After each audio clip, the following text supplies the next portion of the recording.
আমাদের বাসায় একটা ঘুঘু পাখির বাচ্চা পারছে, এজন্য অনেক দিন ধরে দেখতেছি। এখন দেখতেছি মাশাআল্লাহ বড় হয়ে গেছে, এজন্য খাঁচাটা বাইর করলাম। খাঁচাটা বের করে একটা তয়লা বিছিয়ে দিলাম যেন ঘুঘুটার না ঠান্ডা লাগে। দেখতেছি বাটিটা নষ্ট হয়ে গেছে, এজন্য ফেলে দিয়ে আসা লাগবে, অন্য বাটি লাগানো লাগবে। এই বাটিটা অত ভালো না,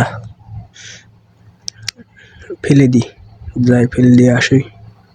এবারকার বাটি কুড়ি নিয়ে আসছি, জানি এটা ভালো শক্ত, দিলাম। খাঁচাটা মোটামুটি হয়ে গেছে, এবারকার ঘুঘু পাখি নিয়ে আসার পালা। যাব ঘুঘু পাখি নিয়ে আসতে এখন।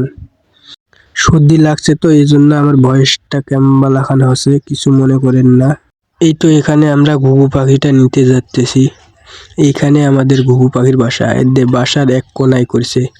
ঘুঘু পাখিটা কত সৌভাগ্য করে আমাদের বাসায় একটা ঘুঘু পাখি বাচ্চা ফুটাইছে।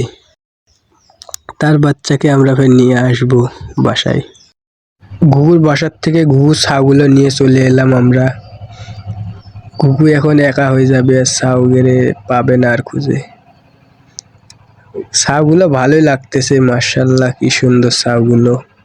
বড় জায়গা পায়ে ঘুঘুরা এখন খেলাতে শুরু করে দিছে। ঘুঘুরা কোন থেকে কোথায় চলে আইছে। ভালোই লাগে ঘুঘুর ছাগুলো দেখতে।